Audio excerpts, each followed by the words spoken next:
Welcome all the viewers to this lecture.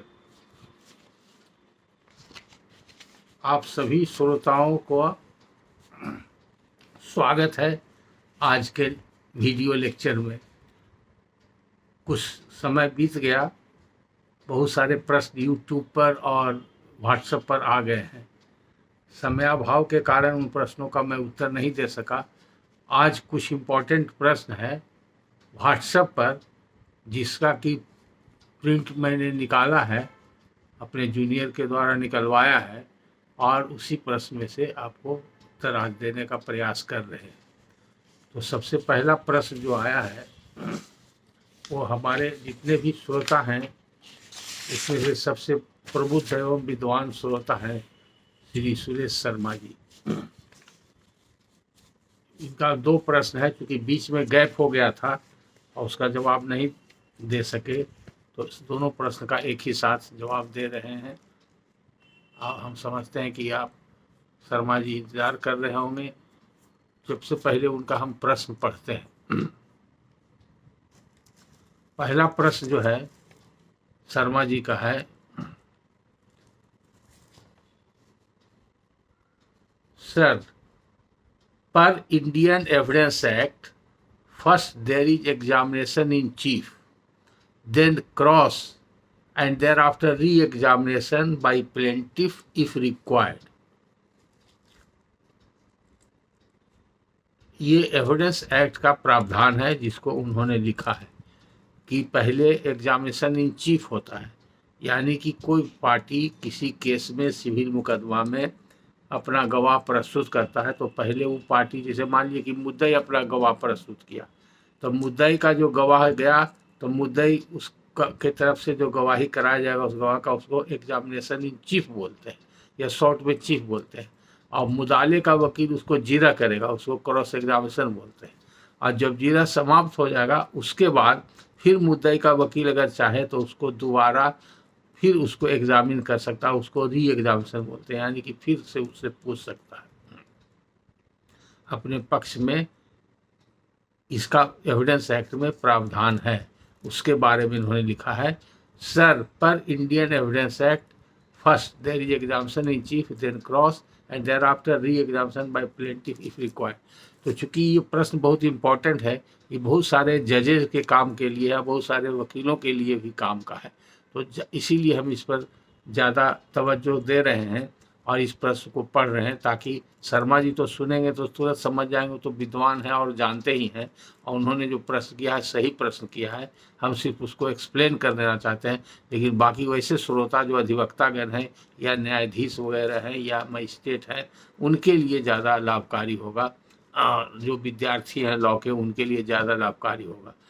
आगे लिखते हैं, शर्मा जी लिखते हैं अपने प्रश्न में, पहला प्रश्न में, कोर्ट में recall witness and examine witness at any time, discretion vested with court. यानी कि कोर्ट को ये अधिकार है किसी भी गवाह को दोबारा बुला सकते हैं और उसकी गवाही ले सकते हैं, ये उसका डिस्क्रिशन है, उसके क्षेत्राधिकार में आता है और उसका पास ही शक्ति है कोर्ट के पास।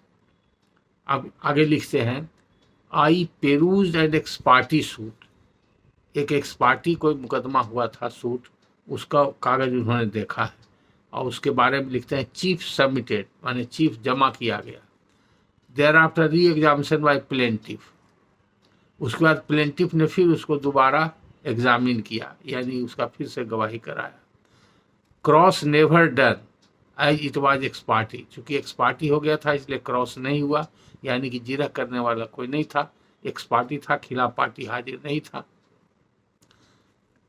आगे लिखते हैं, plaintiff wanted to put some missing link in mouth of witness hence re examine, मुद्दई की ओर से उसको क्यों बुलाया गया दोबारे, क्योंकि उसके गवाही में कुछ छूट गया था और उसी को पूरा करने के लिए मुद्दई ने बुलाया था। ये तो हो गया स्थिति जब प्रश्न बनाते हैं। आगे अब इनका प्रश्न स्टेट में आता है, my poor understanding of the act goes to suggest that it is violation of evidence act. इनको डाउट है, हालांकि कहते हैं कि पुअर अंडरस्टैंडिंग नहीं, बहुत अच्छी अंडरस्टैंडिंग है शर्मा जी आपका। फिर भी ये विद्वान आदमी है और अपनी विद्वता को प्रकट नहीं करते हैं, लेकिन इनके बाद से इनकी विद्वता प्रकट हो जाती है। और जो आदमी जितना ही विद्वान होता है उतना ही विनम्र होता है, वो विनम्रता भी इनके प्रश्न में झलकती है। My poor understanding of the act goes to suggest that it is violation of evidence act. ये कहने का इनका तात्पर्य ये है कि अगर विटनेस को, प्लेंटिफ के विटनेस को एग्जामिनेशन इन चीफ हो गया और उसके बाद कुछ मिसिंग लिंक था, कुछ छूट गया था, उसको पूरा करने के लिए री एग्जामिन किया गया और उस विटनेस का कभी क्रॉस एग्जामिनेशन नहीं हुआ, तो ये जो साक्ष्य अधिनियम है यानी कि एविडेंस एक्ट का जो प्रावधान है उसका उल्लंघन है। ये इनका प्रश्न है, इनका शंका है, इनके हिसाब से, इनके विचार से ये प्रश्न खड़ा होता है। आगे लिखते हैं, re examination without cross examination is not allowed. इनका सीधा कहना है कि री एग्जामिनेशन यानी कि पुनर्परीक्षण जिसको कहते हैं, पुनर्परीक्षण, पहले बार जो एग्जामिनेशन इन चीफ होता है उसको परीक्षण कहते हैं, और जो जीरा होता है उसको प्रति परीक्षण कहते हैं, और जो री एग्जामिनेशन होता है उसको पुनर्परीक्षण कहते हैं। तो पुनर्परीक्षण प्रति परीक्षण के बगैर नहीं हो सकता है। इनका कहने का होता है re examination without cross examination is not allowed. अगर क्रॉस एग्जामिनेशन नहीं हुआ है तो री एग्जामिनेशन नहीं अलाउ होना चाहिए, अलाउ होने योग्य नहीं है। Re-examination may be allowed by court in exceptional case when witness got some coherency in cross। अब यहाँ पर जो ये प्रश्न इन्होंने फॉर्मुलेट किया है उसमें इनका आंसर भी मिला हुआ है। कहते हैं कि री एग्जामिनेशन में बी अलाउड। री एग्जामिनेशन कब होगा यानी कि पुनर्परीक्षण कब होगा, कोर्ट कब अलाउ करेगा, अपवाद की स्थिति में करेगा जब गवाह जिरह के दौरान उसमें कुछ कोहेरेंसी आएगी। कोहेरेंसी जो यूज़ किया है शब्द आपने शर्मा जी, मेरे हिसाब से वो प्रोपोरिएट नहीं लग रहा है। आपका कहने का तात्पर्य अगर अदरवाइज हो, लिटरल मीनिंग जो कोहेरेंस का होता है अनुकूलता, स्पष्टता, सुबोधता, तो अगर क्रॉस एग्जामिनेशन में स्पष्टता, अनुकूलता या सुबोधता है तो उसको एक्सप्लेन करने के लिए री एग्जामिनेशन की आवश्यकता नहीं। वो तब होगा जब उसमें कोई इनकंसिस्टेंसी हो जाए, तब हो सकता है। तो इनका डाउट है, और वो डाउट है और उसी से प्रश्न खड़ा होता है कि इनके हिसाब से, शर्मा जी के जो समझ है उसके हिसाब से, उनका सही समझ है कि अगर बिना क्रॉस एग्जामिनेशन के री एग्जामिनेशन के लिए रिकॉल किया गया है तो एविडेंस एक्ट का यानी कि साक्ष्य अधिनियम का उल्लंघन है। और दूसरा उनका कहना है कि री एग्जामिनेशन तभी होगा जब क्रॉस एग्जामिनेशन होगा, तब अलाउ हो सकता है री एग्जामिनेशन, ऐसे नहीं हो सकता है। तो उसी को हम लोग एग्जामिनेशन इन चीफ कहते हैं, जो गवाही कराते हैं उसको सीधा हिंदी में, शुद्ध हिंदी में कहते हैं परीक्षण। और जीरह जो खिलाफ पार्टी का वकील क्रॉस एग्जामिनेशन करता है उसको बोलते हैं प्रति परीक्षण। और जो पार्टी का गवाह है और फिर से उसका गवाही कराना चाहता है रिकॉल करके उसी गवाह को बुला करके दोबारा, तो उसको बोलते हैं पुनर्परीक्षण, जिसको री एग्जामिनेशन बोलते हैं। तो इसी तरह से ये प्रश्न खड़ा हो जाता है, चूँकि इन्होंने एक केस में, एक्स पार्टी केस में देखा था जिसमें क्रॉस हुआ ही नहीं था। चूँकि एक्स पार्टी था तो एक्स पार्टी में क्रॉस करने का सवाल ही नहीं है, क्योंकि मुतालिक जो डिफेंडेंट तो हाजिर हुआ नहीं था और डिफेंडेंट का वकील आया नहीं कि मुद्दई के गवाह को जीरा करेगा। तो जब जीरा नहीं हुआ तो मुद्दई का गवाह को फिर मुद्दई ने रिकॉल किया और रिकॉल करके री एग्जामिन करके कुछ जो मिसिंग लिंक था, कुछ चीज छूट गया था, उसको उसने गवाही में पूरा कर लिया। इस पर इनका प्रश्न खड़ा होता है कि ये सही है कि नहीं है। ये कहना है इनका कि ये एविडेंस एक्ट के प्रावधान के विपरीत है, उसका वायलेशन है। अब हमसे जो लास्ट में इनका कंक्लूडिंग लाइन है, what your vast experience suggest, हमसे ओपिनियन मांगते हैं, क्योंकि जान रहे हैं कि वकालत के क्षेत्र में अनुभव पुराना है, तो अपने अनुभव से मांगते हैं। तो अनुभव तो जो होता है, प्रैक्टिकल नॉलेज से अनुभव होता है, लेकिन प्रैक्टिकल नॉलेज तो कानून के ऊपर आधारित है, और जो कोर्ट में प्रक्रियाएं होती है जो कानून सम्मत है, विधि सम्मत है, अकॉर्डिंग टू लॉ है, और जो लॉ हाई कोर्ट या सुप्रीम कोर्ट में डिसाइड करके सेटल कर दिया है, एक्ट में तो प्रावधान बना हुआ है ही है, और उसको लॉ से सेटल कर दिया गया है, उसी को हम लोग मानते हैं, उसी प्रिंसिपल को समझते हैं, और उसी को याद रखते हैं, उसी को फॉलो करते हैं। उसी के हिसाब से हम अपना अनुभव के आधार पर बता सकते हैं। तो फिर से एक बार प्रश्न पढ़ लेते हैं, बड़ा इंपॉर्टेंट है, शुरू से सब लाइन पढ़ देते हैं और तब हम एक्सप्लेन करते हैं। टोटल इनका जो लाइन है अंग्रेजी में टाइप किया हुआ बहुत अच्छा साफ सुथरा है, इसलिए हमको कोई दिक्कत नहीं हुआ। ऐसा ही अगर आप लोग सभी लोग भेजें टाइप किया हुआ प्रश्न तो बहुत अच्छा है, प्रिंट निकालने में आसानी हो गया। हमने जूनियर को बोल दिया, प्रिंट निकाल दिया, प्रिंट निकाल करके हमारे सामने है, हम फिर से उसको धड़ल्ले से पढ़ सकते हैं। इनका ओपनिंग लाइन यहीं से शुरू होता है, सर पर Indian evidence act first there is examination in chief, then cross and thereafter re-examination by plaintiff if required. Court may recall witness and examine witness at any time.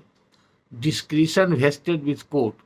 I perused an ex parte suit. Chief submitted. Thereafter re-examination by plaintiff.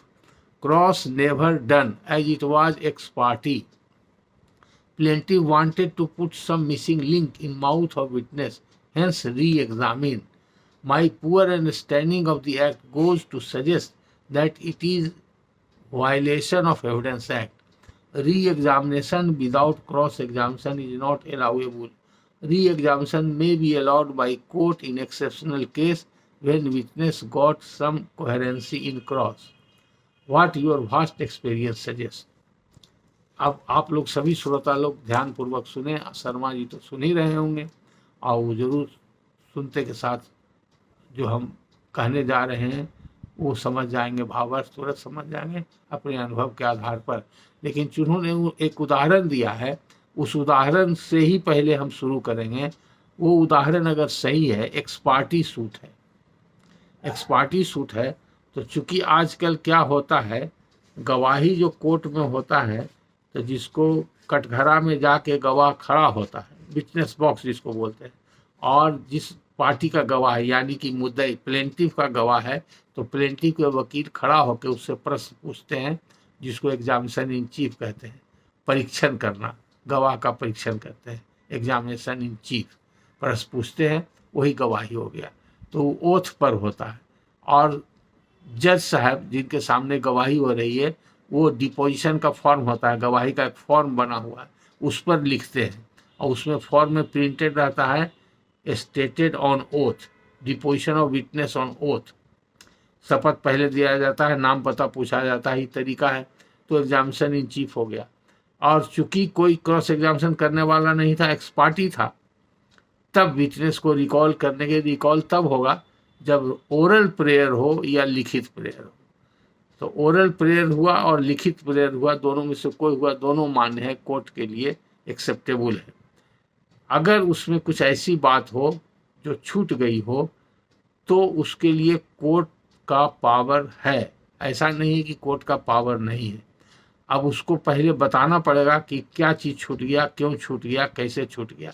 अगर court satisfied हो जाता है, bonafide mistake हो सकता है, वकील से mistake हो सकता है क्लाइंट से मिस्टेक हो, तो हर केस में अलग अलग स्थिति पर निर्भर करता है, कोई हार्ड एंड फास्ट रूल नहीं है। प्रोसीजर तो ही है कि जब क्रॉस एग्जामिनेशन होगा तब री एग्जामिनेशन होगा, लेकिन अपवाद स्वरूप अगर कोई ऐसी स्थिति बनती है तो न्याय के हित में कोर्ट का हाथ बंधा हुआ नहीं है, कोर्ट विटनेस को रिकॉल कर सकता है, और रिकॉल करके जो चीज़ छूटा हुआ है उसको पूछने का मौका दे सकता है। क्योंकि कोई विरोध करने वाला है भी नहीं, किसी को प्रेजुडिस भी नहीं हो रहा है, तो खास करके एक्स पार्टी केसेज में कोई प्रॉब्लम नहीं। दूसरी बात जो हमको समझ में आती है, ऐसा इसलिए हुआ होगा, आजकल जो examination in chief orally statement जो रिकॉर्ड करते हैं पुराने तरीका से, वो आजकल नहीं हो रहा है, सभी लोग जानते हैं। क्योंकि सीपीसी में मरम्मत हो गया, अमेंडमेंट हो गया, ऑर्डर 18 में प्रावधान बना दिया गया है कि किसी भी गवाह का, पार्टी स्वयं गवाह बन के आता हो या पार्टी के तरफ से कोई गवाह जाता हो, उसकी जो गवाही होगी शपथ पत्र पर होगी। एविडेंस ऑन एफिडेविट का प्रावधान बना दिया गया। कहने का तात्पर्य यह है कि पहले जो प्रावधान था उसमें अगर मुद्दई को कोई गवाह देना है, मुद्दई स्वयं अपने भी गवाही देना चाहता है या मुद्दई की ओर से कोई गवाह देना चाहता है, या मुद्दई यानी कि वादी यानी कि प्लेंटिफ, अगर वो अपना गवाह ले जाता है, साक्ष्य ले जाता है, तो उसके वकील साहब जाएंगे, गवाह को कटघरा में खड़ा करेंगे और वकील साहब सवाल पूछेंगे, और सवाल पूछेंगे, वो जो जवाब देगा उसको जज साहब लिखेंगे। तो ये गवाही कहलाया, यही एग्जामिनेशन इन चीफ हो गया।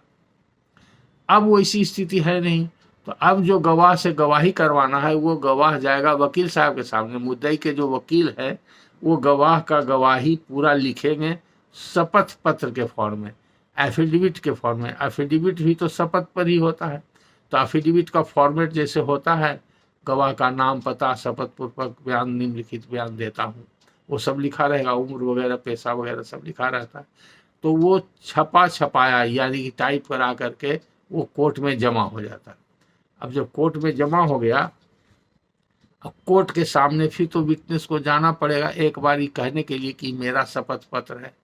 तो कुछ लोग ऐसा करते हैं कि शपथ पत्र को कंफर्म करने के लिए कि हाँ हमने इस केस में गवाही दिया है, शपथ पत्र, आई मेरा शपथ पत्र है, मेरा ही दस्तखत है, ऐसा भी लोग करवाते हैं। हालांकि कानून के हिसाब से ही जरूरी है, शपथ पत्र चला गया तो अभी कहवाने की आवश्यकता नहीं है, सिर्फ वो गवाह, विपक्षी वकील जो होगा, मुद्दाले का जो वकील होगा, वो गवाह को जीरा करेगा। तो सीधे शपथ पर जो दिया गया है बयान, एविडेंस ऑन एफिडेविट जो है वो कोर्ट में है, भाई जज साहब के पास है, तो फिर गवाह जीरा के लिए जाएगा, खड़ा होगा, तो उसमें फिर री एग्जामिनेशन का कोई जो सवाल नहीं होता है। तो सीधा उस शपथ पर जो दिया गया बयान, इसका मतलब है कि उसका गवाही हो गया, एग्जामिनेशन इन चीफ हो गया। अब क्रॉस एग्जामिनेशन करने वाले वकील उसको क्रॉस करेंगे, तो क्रॉस एग्जामिनेशन शुरू हो जाएगा। तो हो सकता है कि जो एक्स पार्टी केस का शर्मा जी हवाला दे रहे हैं उसमें ऐसा हुआ हो कि शपथ पर बयान दिया गया हो और शपथ पत्र लिखने में वकील साहब से छूट गया हो, टाइप में कुछ मिस्टेक हो गया होगा, टाइप में छूट गया होगा, ऐसी संभावना है। तो वो उसको बिना जिरह के भी प्रेयर करके, लिखित या मौखिक प्रेयर करके उसको रिकॉल करा सकता है। तो जहाँ पर एक्सेप्शनल केसेज में रिकॉल होता है तो ये कहना कि इलीगल है या विदाउट जुडिक्शन है, ये सही नहीं है। न्याय के हित में कोर्ट को ये अधिकार है कि अगर कोई गलती किसी से हो जाए, वकील से गलती हो जाए, जज से गलती हो जाए, तो उसके लिए क्लाइंट सफ़र नहीं कर सकता है। और जाहिर है कि अगर कुछ छूट गया है तो वकील से ही गलती हुई है, क्योंकि वकील साहब या तो चीफ करा रहे हैं, ओरल स्टेटमेंट जो कोर्ट में गवाही से करवा रहे हैं, अगर पुराना तरीका से, तो भी वकील साहब से छूट सकता है, सवाल पूछने में छूट गया। प्लेंट में 10 बात का जिक्र है, उसमें से 8 बात का उन्होंने सवाल पूछा, 9वां बात छूट गया, 10वां बात छूट गया। तो अगर ऐसा सिचुएशन हो गया तो वकील साहब की गलती है, या हो सकता है कि प्लेंटिफ से ही कुछ गलती हो जाए, कुछ बात कोई डॉक्यूमेंट के बारे में या कोई फैक्ट के बारे में अपने वकील को नहीं बताया हो, उसको नहीं लिख सके हो। तो अगर ऐसा बोनाफाइड मिस्टेक है और उसको एक्सप्लेन करता है प्लेंटिफ या प्लेंटिफ का वकील, और तब प्रेयर करता है कि उसको रिकॉल किया जाए गवाह को, हम ये बात पूछना चाहते हैं। हाँ, तो रिकॉल के लिए कारण देना जरूरी है। अगर वो कारण सेटिस्फैक्ट्री है तो इलीगलिटी नहीं है, कोर्ट को जुरिडिक्शन है। अगर वो मिसिंग लिंक भी है तो भी उसके लिए रिकॉल हो सकता है। तो जैसा आपने उदाहरण दिया है, दोनों स्थिति बनती है, वो इलीगल भी हो सकता है और लीगल भी हो सकता है। अगर कोर्ट के सामने कोई रिकॉल का पिटीशन है, पिटीशन में बोनाफाइड रीजंस दिया हुआ है और उस रीजंस को कोर्ट ने बाई रीजन ऑर्डर एक्सेप्ट करके अलाउ कर दिया है, तो देयर इज नो इलीगलिटी। तो ऐसे केसेज में बिना क्रॉस एग्जामिनेशन के भी री एग्जामिनेशन हो सकता है और मिसिंग लिंक को पूरा किया जा सकता है। लेकिन अगर प्रॉपरली एक्सप्लेन सिचुएशन नहीं है और सीधा सीधी स्टेट वे, रूटीन वे में जैसे गवाही हो गई या फिर रिकॉल का पिटीशन दे दिया सीधा सीधी कि हमको और भी कुछ बात छूट गया है, पूछना है, और तब ऐसा होगा तो कोर्ट उसमें माइंड अप्लाई नहीं किया है तो वो ऑर्डर इलीगल हो सकता है। तो वो एग्जामिनेशन जो हुआ उसके बाद का री एग्जामिनेशन है वो पार्ट वैलिड नहीं माना जाएगा, क्योंकि प्रॉपरली रिकॉल विटनेस नहीं है। ऐसा नहीं है, लॉ में एकदम प्रोहिबिटेड नहीं है कि कोर्ट को कोई डिस्क्रिप्शन नहीं है कि रिकॉल नहीं कर सकता। Court's hands are not fettered to recall a witness at any time. Court suo motu भी रिकॉल कर सकता है, और अगर कोई बोनाफाइड रीजन शो करता है जो पार्टी का गवाह है वो पिटिशन दे करके या ओरल प्रेयर करके, तो बोनाफाइड केस है और वो जरूरी है, न्याय हित में जरूरी है, या for adjudication of the issue, जो लिटिगेशन है उसमें जो मेन इशू है उसके एडजुडिकेशन के लिए वो एविडेंस जरूरी है, वो एक्चुअल मिसिंग लिंक है और वो बहुत इंपॉर्टेंट है, रेलिवेंट फैक्ट है और फैक्ट इन इशू है, तो कोर्ट उसको परमिट कर सकता है। इसलिए दोनों स्थिति बनती है, it depends upon facts and circumstances of each case. There is no hard and fast rule. There is no state jacket formula that in each and every case where a witness is recalled, even without cross-examination, that recall order is illegal ipso facto or without jurisdiction. It is not the settled principle of law. It may depend on the facts and circumstances of the case. सवाल ये रहा कि evidence act का प्रावधान क्या कहता है। Evidence act का सेक्शन 137 वेरी क्लियर है। जो ऑर्डर शर्मा जी आपने बताया है उसी ऑर्डर में लिखा हुआ है। सबसे पहले चीफ होता है, एग्जामिनेशन इन चीफ होता है, सेक्शन 137 में लिखा हुआ है। उसके बाद क्रॉस एग्जामिनेशन होता है और क्रॉस एग्जामिनेशन आगे री एग्जामिनेशन होता है।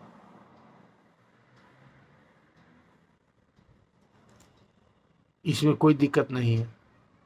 अब क्वेश्चन है री एग्जामिनेशन के लिए, तो री एग्जामिनेशन में मिसिंग लिंक का सवाल है, जो सुप्रीम कोर्ट का जजमेंट सब इस पर आया है और बहुत सारे हाई कोर्ट का है।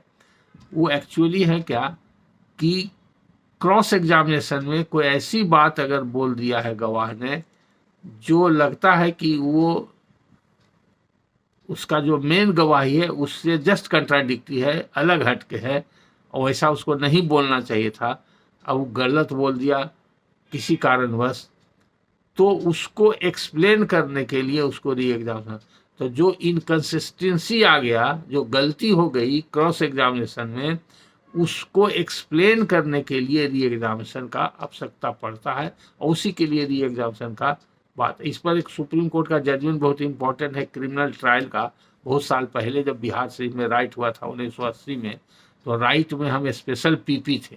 अब उसमें 400-500 सेशंस केसेस था।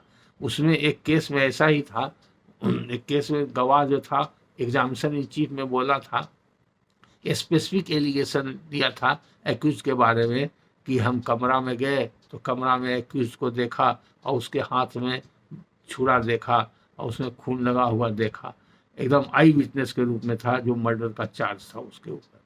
और जीरा के दौरान जस्ट उससे उल्टा बोल दिया कि नहीं हम किसी को नहीं देखे थे रूम में गए, तो एक तरह से वो हॉस्टाइल हो गया। तो हॉस्टाइल नहीं करके उसको हॉस्टाइल नहीं डिक्लेयर किया गया क्योंकि मेन विटनेस था, तो पब्लिक प्रोसिक्यूटर ने, हम लोगों में पब्लिक प्रोसिक्यूटर थे, तो उसमें हम लोगों ने उसमें पिटीशन दिया उसको री एग्जामिनेशन करने का। तो उसमें पिटीशन में पूरा डिटेल लिखा हम लोगों ने कि ये जो डायरेक्ट जो एविडेंस इसका आया है एग्जामिनेशन चीफ में, उसके डायरेक्ट कंट्राडिक्टरी स्टेटमेंट बोला है। चीफ में थ्रू आउट कंसिस्टेंट बोला था, हम ऐसे रूम में इंटर किए, ऐसे देखे, ये देखे, वो देखे, एवरीथिंग वाज वेरी क्लियर। तो जीरा में एक दो सवाल पूछने के बाद एकदम कंट्राडिक्टरी स्टेटमेंट देने का, एकदम बदल जाने का कोई कारण नहीं है। हो सकता है विटनेस को कन्फ्यूजन कहीं हुआ हो तो उसको एक्सप्लेन करने का मौका देना चाहिए। डिफेंस की ओर से बहुत इस पर हल्ला मचाया गया। हम लोगों ने सुप्रीम कोर्ट का जजमेंट दिया था, मेरे ख्याल से याद है 66 सुप्रीम कोर्ट का जजमेंट था, और उस जजमेंट में इसी में क्लियर था लिखा हुआ कि अगर कोई ऐसा चीज़ बोलता है विटनेस जिसको एक्सप्लेनेशन की जरूरत है तो री एग्जामिनेशन हो सकता है। तो उसको री एग्जामिनेशन में हम लोगों ने पूछा, हम लोग का पिटीशन अलाउ हुआ, और री एग्जामिनेशन में पूछा कि तुम पहले ऐसे बोले थे, फिर जीरा में ऐसा बोले, क्यों बोले? तो वो एक्सप्लेन कर दिया कि हम समझे नहीं क्या पूछ रहे थे, हमारे समझ में आया ऐसा, इसलिए हम ऐसा बोले। तो डिफेंस की तरफ से बहुत हल्ला हंगामा हुआ, फिर उस ऑर्डर को उन लोगों ने हाईकोर्ट में चैलेंज किया, लेकिन उन लोग का पिटीशन खारिज हो गया। तो एक्चुअली है कि वो कोहेरेंसी जो लिखते हैं हमारे हिसाब से, कोहेरेंसी नहीं, इनकंसिस्टेंसी और कंट्राडिक्शंस वगैरह जो आ जाता है, वो उसको एक्सप्लेन करने के लिए री एग्जाम्स होता है। अगर कोहेरेंस है तो कोई ज़रूरत ही नहीं है, यानी कि आप कंसिस्टेंट है, आप जो बोले हैं चीफ में और वही जीरा में बोल रहे हैं तो उसमें कोई गलती नहीं है। तो जो गवाह लाया है, प्लेंटिव गवाह लाया है, उसको कोई गिरवांस नहीं होगा। उसका गवाह जो चीफ में बोला, अगर वही बात क्रॉस में आ गया तो बहुत और पक्का हो गया उसके केस के लिए। वो देखिए, क्रॉस एग्जामिनेशन का दो पर्पस है। पहला है to test the veracity of the witness, वो जो गवाही दिया है उसकी गवाही की सत्यता को परखने के लिए क्रॉस किया जाता है। इसलिए कहा जाता है कि जब तक गवाह की गवाही के बाद जीरा नहीं होता है तो उसके एविडेंस का कोई एविडेंसरी वैल्यू नहीं होता है। जो कंटेस्टेड केस में एक्स पार्टी में ही प्रिंसिपल लागू नहीं होता है, तो उसकी सत्यता की परख होती है जीरा से, या जीरा का प्रावधान इसलिए बनाया गया है। और इसलिए हम लोग बात भी करते हैं the witness has stood the test of cross examination. Cross examination में वो खरा उतरा, कहीं पर सेकेंड नहीं हुआ, कहीं भी गवाह टूटा नहीं है, गलत नहीं बोला है। जो पहले बोला है उसमें कंसिस्टेंसी मेंटेन करके रखा है। तो जिस बात के लिए, जिस फैक्ट के लिए वो गवाही दे रहा है, वो जीरा में भी वही फैक्ट को बराबर सपोर्ट करते गया। थोड़ा बहुत 19-20 हो सकता है, लेकिन सबका लबो लुआब, यानी कि उसका जिस्ट, पूरे एविडेंस का जिस्ट क्रॉस एग्जामिनेशन में भी वही आता है जो चीफ का जिस्ट है। तो उसको री एग्जामिनेशन की आवश्यकता नहीं। अगर उससे हट करके, डेविएट करके कुछ बोल देता है, तब री एग्जामिनेशन की आवश्यकता पड़ती है। इसलिए मेरे हिसाब से कोहेरेंसी ने वर्ड आपने जो यूज किया है वो नहीं होना चाहिए, वो डिस्क्रिपेंसी होना चाहिए, या कंट्राडिक्शन होना चाहिए, या इनकंसिस्टेंसी होगा। अगर 3 वर्ड यूज करें तो ज़्यादा अच्छा है। उसको एक्सप्लेन करने के लिए री एग्जामिनेशन होगा।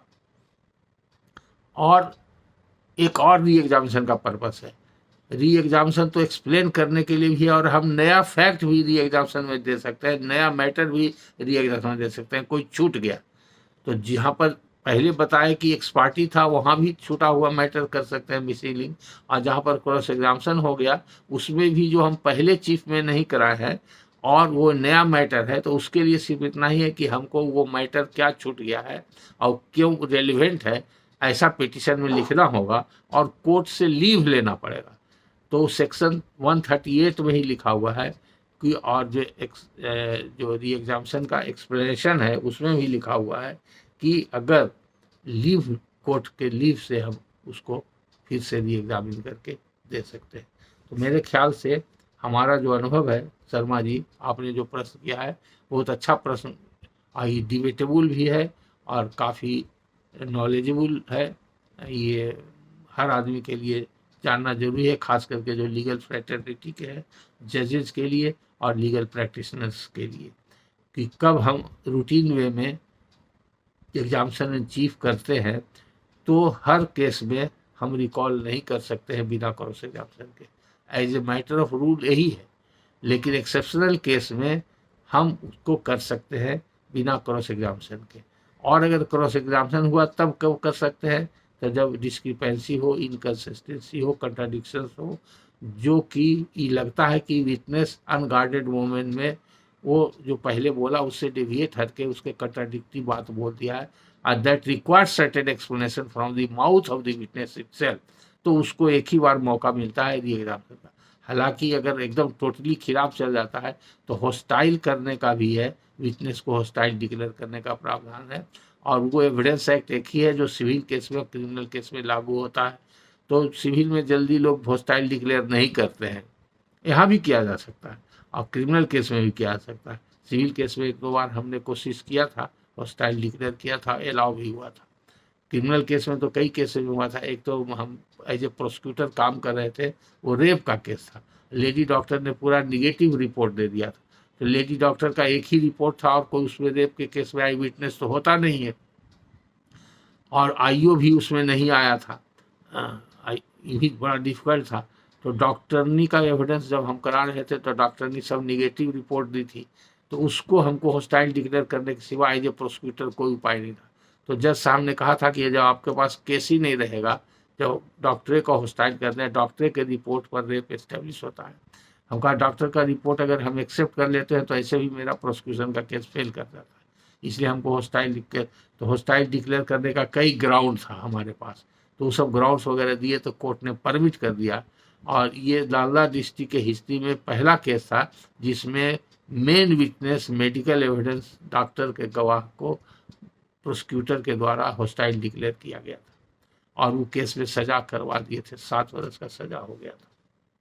बाद में तो सुप्रीम कोर्ट का जजमेंट वगैरह दिखाए, जज साहब को बहुत तेज जज थे, मिस्टर SK लाल ADJ थे जिनके कोर्ट में सजा हुआ, ये भी उसी समय 81-82 की बात है। तो ऐसा है कि सिविल केस हो या क्रिमिनल केस हो, दोनों में एक ही प्रावधान है, सेक्शन 137 और 138 इंडियन एविडेंस एक्ट। इसके बारे में कहीं पर कोई कंफ्यूजन नहीं है और न होना चाहिए कि अगर क्रॉस एग्जामिनेशन में कोई डिस्क्रिपेंसी होती है, जो पता चलता है अपरेंटली ये डिस्क्रिपेंसी है जो just contradictory to the evidence which has been given by the witness during examination in chief, जो कि in usual and ordinary course possible नहीं है।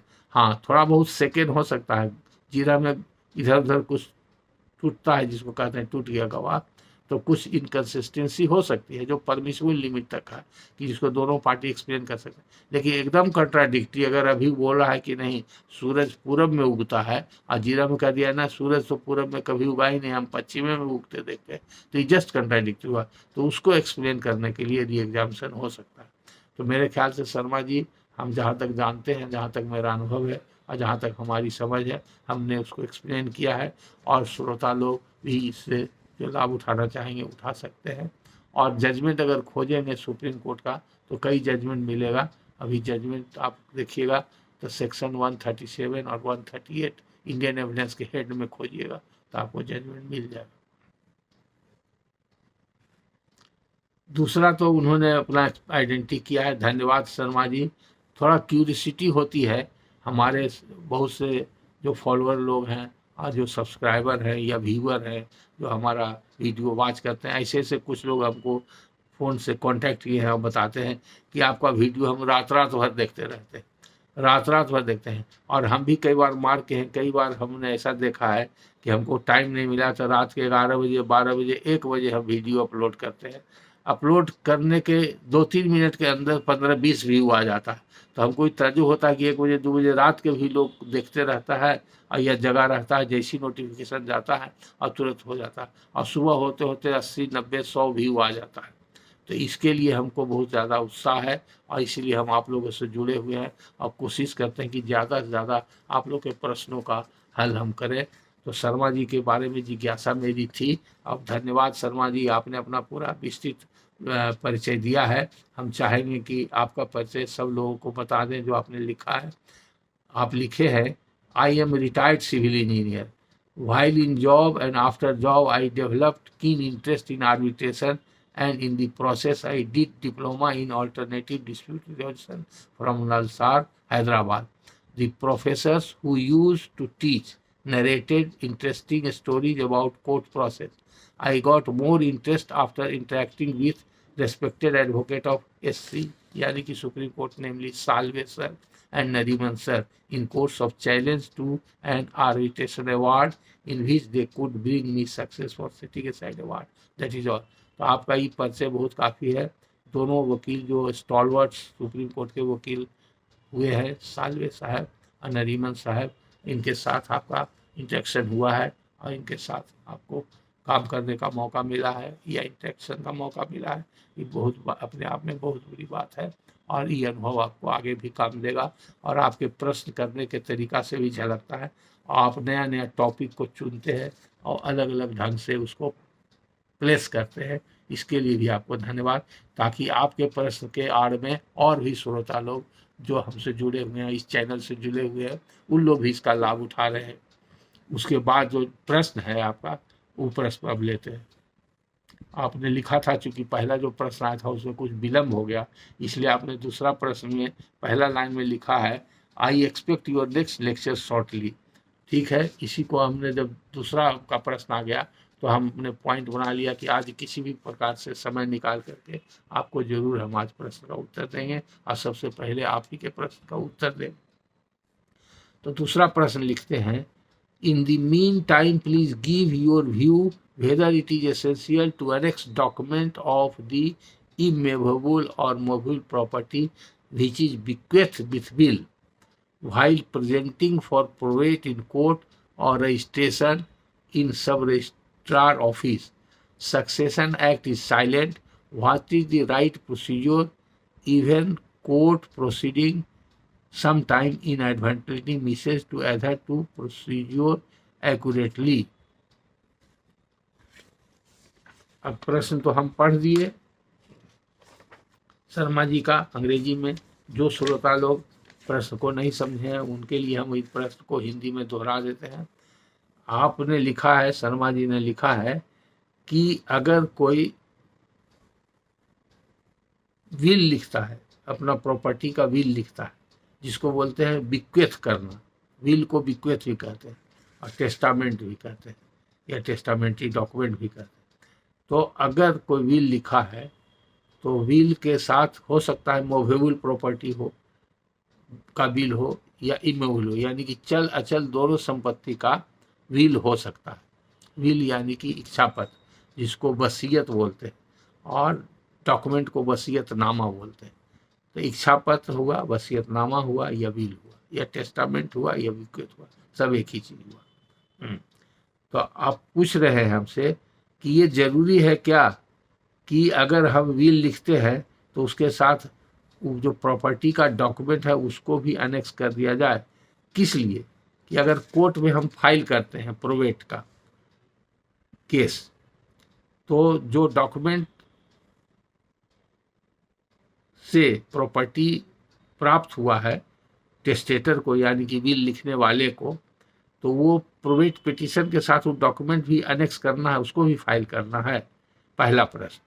और दूसरा प्रश्न है कि अगर हम विल का रजिस्ट्री करते हैं और रजिस्ट्री करने के लिए यानी रजिस्ट्रेशन के लिए रजिस्ट्रार के ऑफिस में विल को दाखिल करते हैं तो विल का रजिस्ट्री होता है, तो उसके साथ भी प्रॉपर्टी का डॉक्यूमेंट भी लगाना होगा। तो दो प्रश्न है, प्रश्न तो एक ही है लेकिन दो सिचुएशन में दो प्रश्न बन जाता है। पहला प्रश्न ये हुआ कि विल में जब हम विल के आधार पर प्रोवेट के लिए जाते हैं तो प्रोवेट पिटीशन के साथ हमको डॉक्यूमेंट, जो प्रॉपर्टी का डॉक्यूमेंट है वो लगाना है कि नहीं। वही अगर हम विल को रजिस्ट्री करने के लिए रजिस्ट्रार के ऑफिस में दाखिल करते हैं तो उसके साथ प्रॉपर्टी का डॉक्यूमेंट दाखिल करना है कि नहीं। तो प्रश्न एक ही है लेकिन दो अलग अलग परिस्थिति में। तो इसका सीधा उत्तर है शर्मा जी कि किसी भी स्थिति में डॉक्यूमेंट को दाखिल करने की आवश्यकता नहीं है। न तो रजिस्ट्रार के ऑफिस में दाखिल करने की आवश्यकता है, हाँ न तो प्रोवेट कोर्ट में, यानी कि डिस्ट्रिक्ट जज कोर्ट में प्रोवेट होता है या हाई कोर्ट में प्रोवेट होता है। यहाँ पर ही बता दें, बहुत कम लोग जानते हैं कि हाई कोर्ट में ही प्रोवेट होता है। बहुत सारे वकील लोग डिस्ट्रिक्ट कोर्ट के, कई बार हमारे क्लाइंट से बोले हैं, एक आध दो बार हमसे भी लोग बोले हैं, और कुछ जुडिशियल अफसर भी शुरू में क्लास में ये प्रश्न खड़ा किए थे कि हाई कोर्ट को कहाँ पावर है। तो इसलिए आपके लिए जानकारी के लिए और सबों के जानकारी के लिए यहाँ पर हम उसको अपने तरफ से जोड़ देते हैं कि इंडियन सक्सेशन एक्ट 1925 में सेक्शन 300 है जो कहता है कि high court shall have concurrent power with that of the district जज। ऐसा लिखने का, ऐसा सेक्शन बनाने का एक ही कारण था कि इंडियन सक्सेशन एक्ट में हर जगह शब्द आया है डिस्ट्रिक्ट जज और दूसरा शब्द आया है डिस्ट्रिक्ट डेलीगेट। जो डेलीगेट अपॉइंट होता है, डिस्ट्रिक्ट जज का पावर जिसको डेलीगेट किया जाता है वो सबऑर्डिनेट ऑफिसर होता है, मुंशी भी हो सकता है, सब जज भी हो सकता है। तो या तो डिस्ट्रिक्ट जज ग्रांट करेगा या डिस्ट्रिक्ट डेलीगेट। जहाँ पर अनकंटेस्टेड मैटर रहता है वो डिस्ट्रिक्ट डेलीगेट करता है और कंटेस्टेड मैटर है तो डिस्ट्रिक्ट जज करता है। तो सेक्शन 300 बना देने से, एक ही सेक्शन बना देने से सारा प्रावधान लागू हो गया। जहाँ जहाँ डिस्ट्रिक्ट जज वर्ड है वहाँ पर आप हाई कोर्ट पढ़ सकते हैं, इसलिए कि कंकरेंट जुडिक्शन हाई कोर्ट को दिया गया, तो हाई कोर्ट में भी डायरेक्ट फाइल हो सकता है। अब दूसरा इसमें क्वेश्चन ये होता है कि विल में, ये भी हम अपने तरफ से आपको बता रहे हैं और श्रोता लोग भी सुने, बहुत बार प्रश्न से किया गया है और मेरा कई लेक्चर प्रोवेट और लेटर ऑफ एडमिनिस्ट्रेशन पर है। जो जनरल लेक्चर में भी अगर वीडियो में खोजिएगा प्ले लिस्ट में जा कर के तो आपको मिलेगा, और नहीं तो जो जुडिशियल एकेडमी में probate and later of administration का और सक्सेशन सर्टिफिकेट का क्लास लिया है, उसमें भी कई लेक्चर मिलेगा। डिफरेंट उसी में सिचुएशन में अलग अलग प्रावधान के बारे में लेक्चर दिया गया है। तो वो सब भी आप चाहिए तो देख सकते हैं। और आगे जानकारी के लिए या जो श्रोता लोग, अन्य श्रोता लोग सुन रहे हैं शर्मा जी के अतिरिक्त जो इसके जानकारी चाहते हैं, विशेष जानकारी चाहते हैं या लाभ उठाना चाहते हैं या उनके पास कोई ऐसा समस्या उसका समाधान चाहते हैं, तो प्ले लिस्ट में जाकर के उसको सबको देख सकते हैं, सब लेक्चर सुन सकते हैं। तो सबसे पहला इम्पोर्टेंट बात जो बताते हैं, जिसमें कि बहुत लोग डाउट क्रिएट करते हैं, वसीयतनामा यानी कि विल के डॉक्यूमेंट में भी प्रॉपर्टी का डिस्क्रिप्शन भी देना जरूरी नहीं। ये भी कानून में अगर उसमें लिखा हुआ है कि मेरी जो भी संपत्ति है मैं इसका वसीयत इनको करता हूं, ये सफिशिएंट है। कानून में कहीं बाध्यता नहीं है कि जैसे सेल डीड लिख रहे हैं, गिफ्ट डीड लिख रहे हैं, एक्सचेंज डीड लिख रहे हैं, लीज डीड लिख रहे हैं, तो जितना भी डीड है उसमें किस प्रॉपर्टी का है उसका डिस्क्रिप्शन देना जरूरी है। लेकिन विल एक ऐसा डीड है जिसमें कि प्रॉपर्टी का डिस्क्रिप्शन देने का जरूरत नहीं है और उसमें टाइटल डिस्क्लोज करने का जरूरत नहीं कि प्रॉपर्टी जिसको हम विल कर रहे हैं हमको कहाँ से और कैसे प्राप्त हुआ। सीधे है कि मेरी प्रॉपर्टी है, अपनी प्रॉपर्टी है, हमारी प्रॉपर्टी है, जो भी आप जिस लैंग्वेज में लिखिए, हम अपनी प्रॉपर्टी का, अपनी ही प्रॉपर्टी का विल कोई कर सकता है। उसके लिए इंडियन सक्सेशन एक्ट में सेक्शन 59 बना हुआ है, उसके हिसाब से है कि अपनी प्रॉपर्टी का कर सकता है। तो ऐसा कोई आदमी कोई भी विल नहीं लिखता, अगर गलती से दूसरे का प्रॉपर्टी भी लिख दिया तो भी लैंग्वेज में लिखेगा कि हमारी प्रॉपर्टी है, हम अपनी संपत्ति को दे रहे हैं। तो ये अलग बात है, कंट्रोवर्सी होगा, बाद में क्या होगा एस्टेब्लिश होगा, लेकिन प्रिजम्पशन ये होगा जो भी बिल किया उसने अपनी प्रॉपर्टी का, दूसरी प्रॉपर्टी का कह करके तो कोई बिल कर ही नहीं सकता। जैसे दूसरे की प्रॉपर्टी का कोई भी डॉक्यूमेंट नहीं कर सकता है, न किरायनामा लिख सकता। जैसे राम अगर कोई किरायनामा लिख रहा है तो वो नहीं लिखेगा कि इस श्याम की प्रॉपर्टी का हम किराया लिख रहे हैं।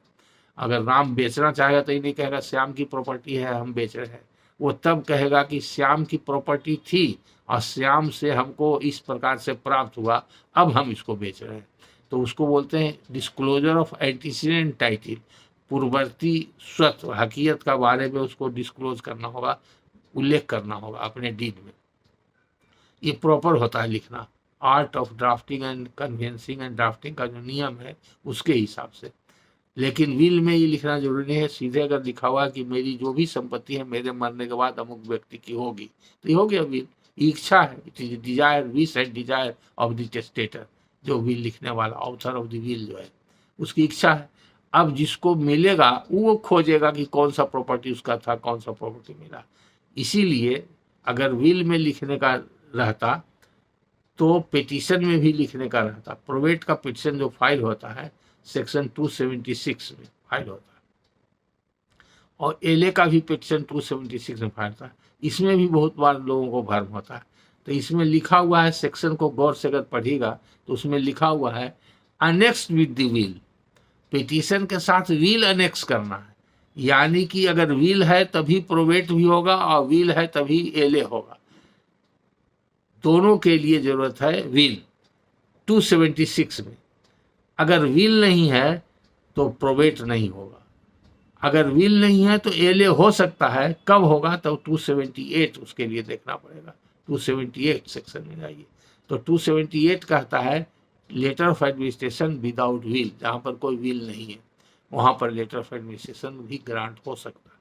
उसका क्राइटेरिया थोड़ा अलग है, 278 में लिखा हुआ है उसका क्या क्या रिक्वायरमेंट है और 276 में क्राइटेरिया लिखा हुआ क्या क्या रिक्वायरमेंट है। लेकिन प्रोवेट कब होगा? पहला तो विल होना चाहिए। दूसरा है सेक्शन 222, वो कहता है विल में अगर कोई नेम्ड एक्सक्यूटर हो या अपॉइंटेड एक्सक्यूटर हो, अगर टेस्टेटर ने कोई एक्सक्यूटर बहाल कर दिया है तो सेक्शन 222 जो इंडियन सक्सेशन एक्ट का है वो मैंडेटरी है, या तो नेम्ड हो या बाई नेसेसरी इम्प्लीकेशन, उसमें ऐसा अल्फाज यूज किया गया, ऐसा वर्ड्स लिखा गया होगा जिससे इन्फ्रेंस ड्रॉ होता होगा कि अमुक व्यक्ति एक्सक्यूटर बहाल किया गया। एक्सक्यूटर भी हो सकता है, इंडिपेंडेंट पर्सन भी हो सकता है, ऑब्लिगेटिव भी हो सकता है, बेनिफिशियरी भी हो सकता है और नहीं भी हो सकता। तो अगर कोई अपॉइंटेड एक्सक्यूटर है विल के द्वारा और तब वो अपॉइंटेड एक्सक्यूटर 276 में विल दाखिल करके प्रोवेट हासिल कर सकता है। तो बिल में भी कोई प्रॉपर्टी का डिस्क्रिप्शन नहीं है तो प्रोवेट का पिटीशन जो फाइल होगा उसमें भी प्रॉपर्टी का डिस्क्रिप्शन देने का जरूरत नहीं है। वो भी मैंडेटरी नहीं है, अगर दे देते हैं तो अच्छी बात है। जरूरत क्या है, उसमें लिखा हुआ है वैल्यूएशन देना पड़ता है।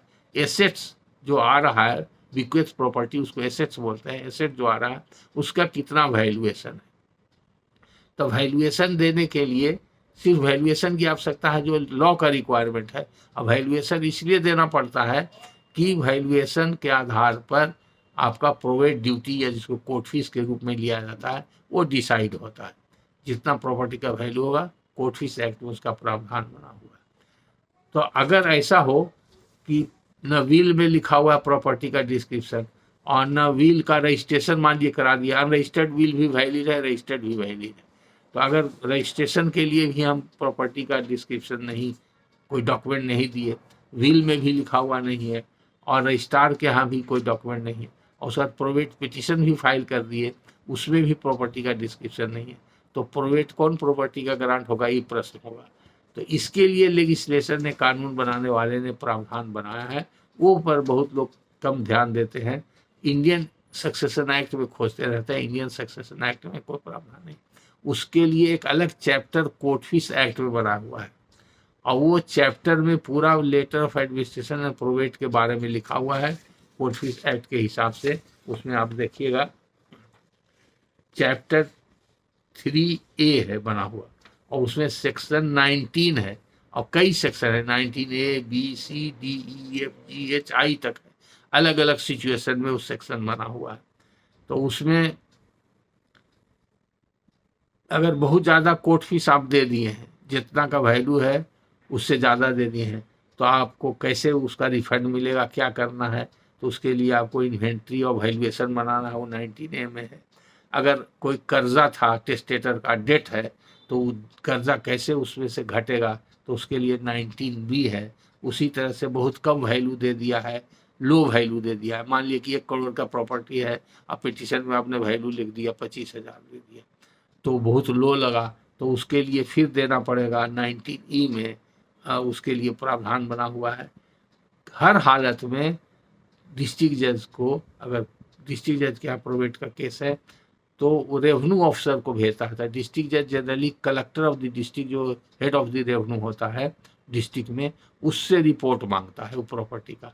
तो प्रॉपर्टी का जब डिस्क्रिप्शन रहेगा तभी न मांगेगा, तो पिटीशन में भी नहीं प्रॉपर्टी का डिस्क्रिप्शन दिया हुआ, और इसमें भी नहीं है, विल में भी नहीं है, और न उसके साथ कोई डॉक्यूमेंट एनेक्स है प्रॉपर्टी के डिस्क्रिप्शन वाला, तो कलेक्टर कैसे देगा। अगर हाई कोर्ट में फाइल होता है तो हाई कोर्ट जो रिपोर्ट मांगता है वो मांगता है चीफ कंट्रोलिंग रेवेन्यू अथॉरिटी से, जो चीफ सेक्रेटरी होता है, या रेवेन्यू का प्रिंसिपल सेक्रेटरी रेवेन्यू डिपार्टमेंट का, उससे मांगता है। तो उससे भी मांगेगा तो वो डिपार्टमेंटली अपने सबॉर्डिनेट से मांगेगा, अल्टीमेटली वही कलेक्टर से रिपोर्ट मांगेगा, या जो कंसर्न ऑफिसर हो, एसडीओ हो, डीसीएलआर हो, जो रेवेन्यू का इंचार्ज हो डिस्ट्रिक्ट में, उससे मांगेगा। तो वही प्रॉपर्टी का डिस्क्रिप्शन रहेगा तभी ना उसका वैल्यूएशन अटेंड करेगा। तो ये सब चीज़ से निपटने के लिए कोर्ट फीस एक्ट में कंप्लीट प्रोविजन बना दिया गया। और कोर्ट फी एक्ट में 2 वर्ड आता है, एक इन्वेंट्री, एक वैल्यूएशन।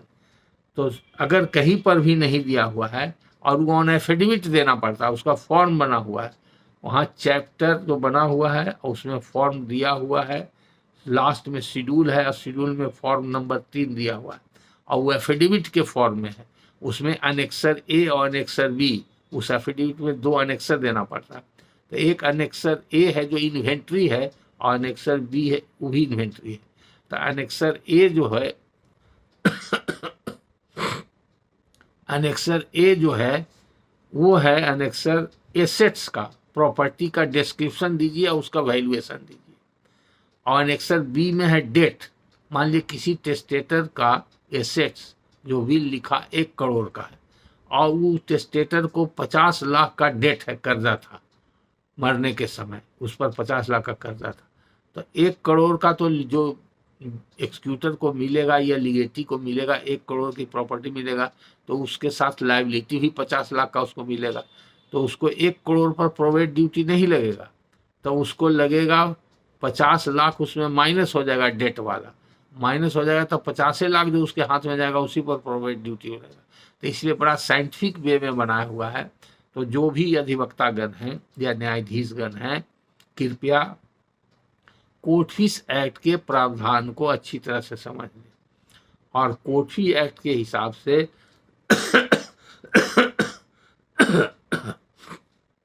हर केस में शेड्यूल फाइल होता है कि नहीं इन्वेंट्री का, यानी कि description of property with valuation supported with affidavit, description of debt, दोनों एक ही एफिडेविटेड फॉर्म में, एक समझिए वो एफिडेविट ही है, उसका फॉर्मेट बना हुआ है, उसी फॉर्म में होना, बहुत साइंटिफिकली बना हुआ है, किताब से उसी को उतार लेना है और नाम पता वगैरह डिस्क्रिप्शन भर देना, उसमें बहुत ज़्यादा काम है नहीं।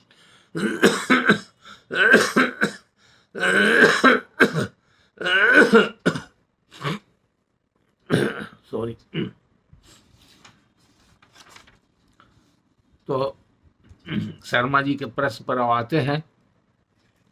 हमने सिचुएशन को एक्सप्लेन कर दिया शर्मा जी कि डॉक्यूमेंट ज़रूरत नहीं है, पिटीशन में भी ज़रूरत नहीं है, विल में भी ज़रूरत नहीं है, लेकिन उसका समाधान के लिए ये जरूरी है।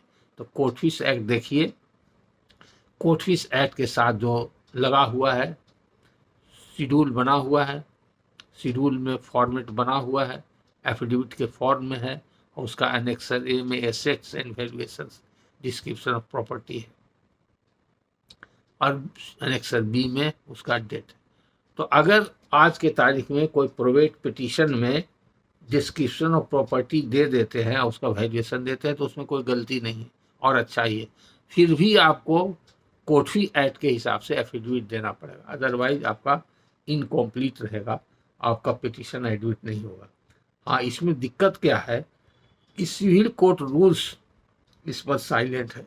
सिविल कोर्ट ने कोई रूल्स ही नहीं फ्रेम किया है प्रोवेटर लेटर। एक दो रूल है छोटा छोटा, जिसमें है कि अगर विल होगा तो विल को ओरिजिनल बिल जमा रहेगा, वो प्रोवेट ग्रांट होगा तो उसके साथ ओरिजिनल बिल नहीं दिया जाता है, रिकॉर्ड में ही जमा रहेगा, उसका जेरोक्स कॉपी या सर्टिफाइड कॉपी उसके साथ एनेक्स होगा, वो हमेशा के लिए प्रिजर्व रहेगा, रिकॉर्ड के साथ रहेगा। इसके बारे में लिखा हुआ है। और एक दो है कंटेस्ट, अगर मैटर होगा तो वो जाएगा सूट रजिस्टर में, उसका एंट्री होगा एज ए सूट। ये सब कुछ बिहार सिविल कोर्ट रूल्स में है, छोटा छोटा रूल, एक दो रूल बनाया हुआ। लेकिन पटना हाई कोर्ट रूल्स बहुत डिटेल बना हुआ है, एक चैप्टर पूरा है जिसमें इसके बारे में जिक्र किया हुआ है, वैल्यूएशन कैसे होगा, डिस्क्रिप्शन कैसे होगा, एसेट्स के बारे में कैसे होगा, रिपोर्ट कैसे आएगा, वेरिफिकेशन कैसे होगा, अटेस्टिंग विटनेस का गवाही कैसे होगा, ये सारा उसमें दिया हुआ है। तो हाईकोर्ट वाले में कोई दिक्कत नहीं है। हाईकोर्ट के जो प्रैक्टिशनर हैं, प्रोवेट वगैरह केस करते हैं, उनको सब मालूम है। और जैसे ही पिटीशन फाइल होता है, स्टैम्प रिपोर्टर भी रिपोर्ट कर देता है, अगर वांटिंग है या डिफेक्ट है तो तुरंत पॉइंट आउट कर देता है, उसके बाद वकील लोग उसको फॉलो करते हैं। तब एक्ट इज साइलेंट आपका कहना बहुत जरूरी है। What is the right procedure, even court proceeding sometimes inadvertently misses to adhere to procedure accurately. देखिए शर्मा जी, आपका कहना सही है कि कोर्ट के प्रोसीडिंग में भी कभी कभी गड़बड़ी होती है, और सक्सेशन एक्ट साइलेंट है, ये भी आपका कहना सही है।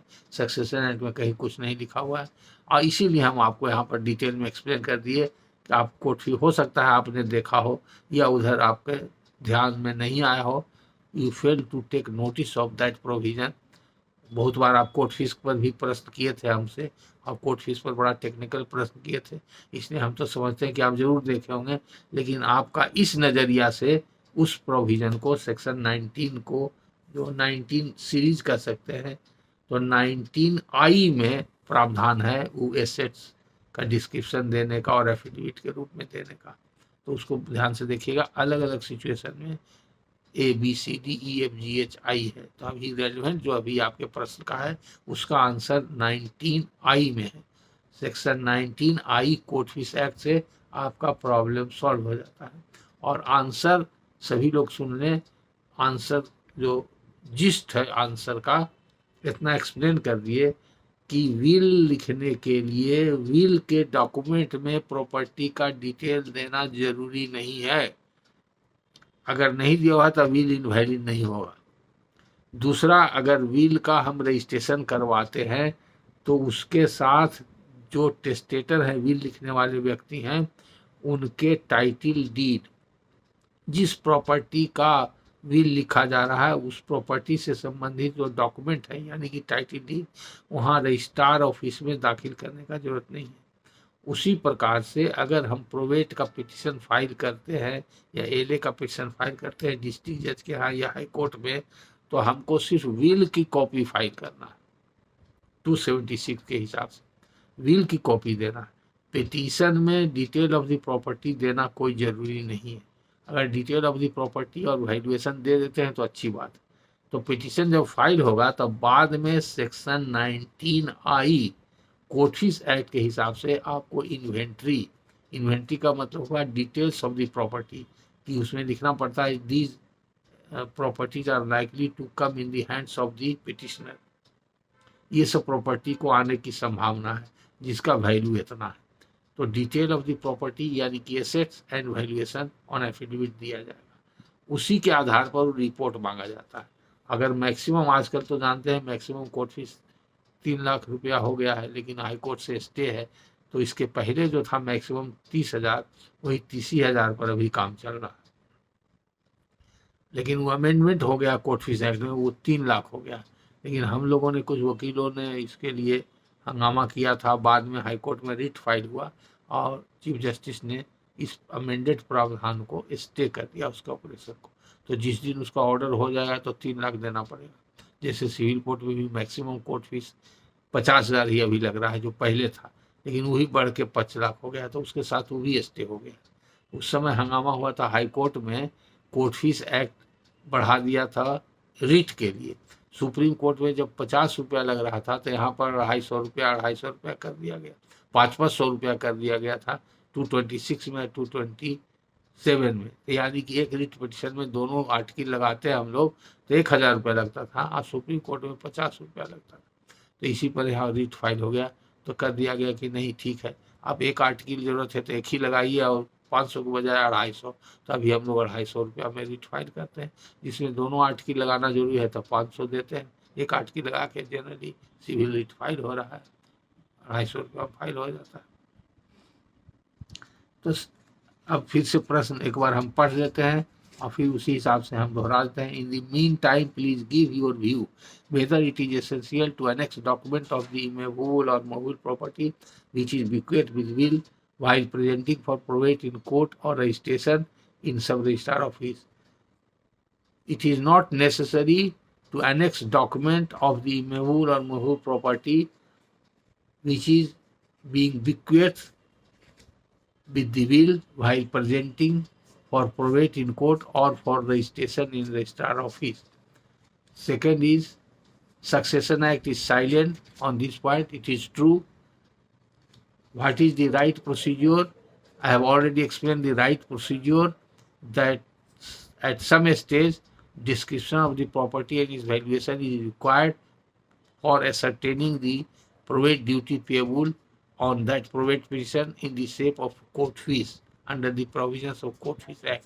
Therefore, at that juncture, every details of the property is required to be brought on record in the shape of an affidavit in terms of Section 19I Court Fees Act, read with the format prescribed in Schedule 3 of the Court Fees Act. अब आगे का प्रश्न है, प्रश्नकर्ता ने अपना नाम नहीं लिखा है, तो हम उनका प्रश्न पढ़ते हैं जिन्होंने प्रश्न किया है। आशा करते हैं जरूर सुन रहे होंगे, आइंदे से आप अपना नाम और पता जरूर दीजिएगा। इनका प्रश्न बहुत शॉर्ट है इसलिए हम जवाब दे रहे हैं। जमींदारी कंपनसेशन केस क्या होता था? इसमें जमींदारों के द्वारा क्या क्या जानकारियां सरकार को दी जाती थी? क्या जमींदारों के द्वारा फाइल किया गया रिटर्न का भी विवरण इसमें रहता था कि नहीं?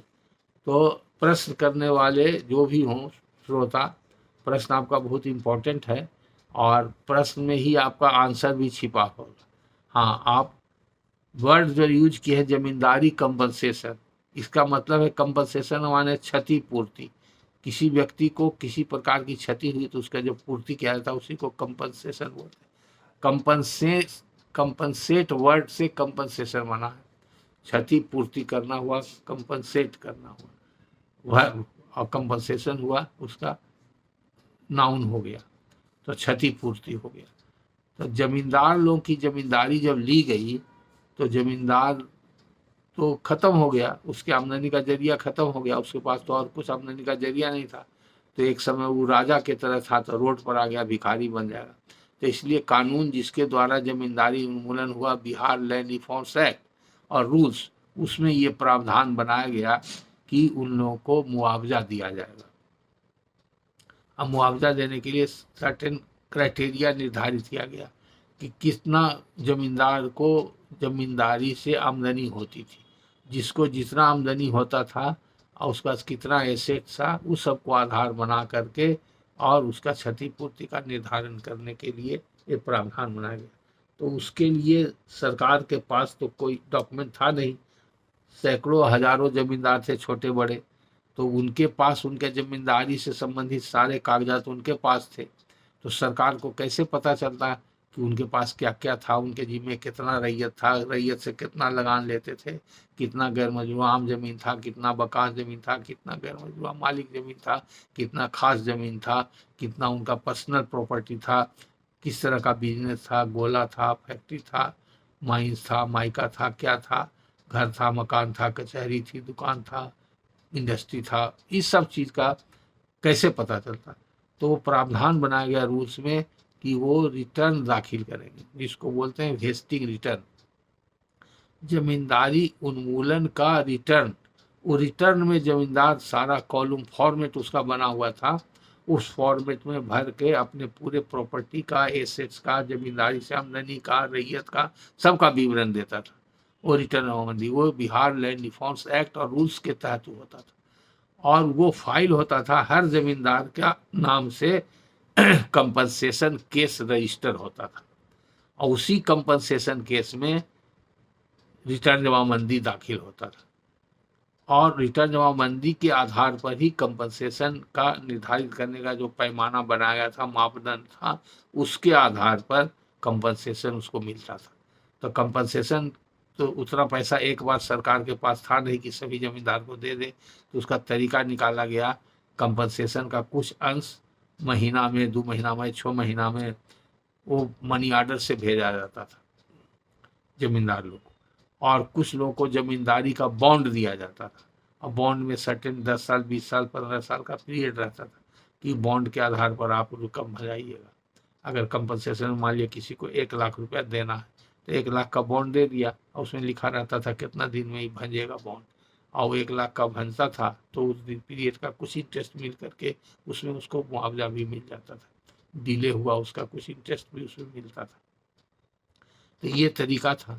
तो इसीलिए वो जमींदारी कंपनसेशन केस आप समझ गए, और जमींदार का जानकारी सरकार को दी जाती थी, यही सब जानकारी देता था पूरे अपने एसेट्स के बारे में, अपने आमदनी के बारे में, रैयत के बारे में, कितना प्रकार की संपत्ति थी, नेचर ऑफ लैंड क्या था, ये सब उसके रिटर्न जमाबंदी में रहता था।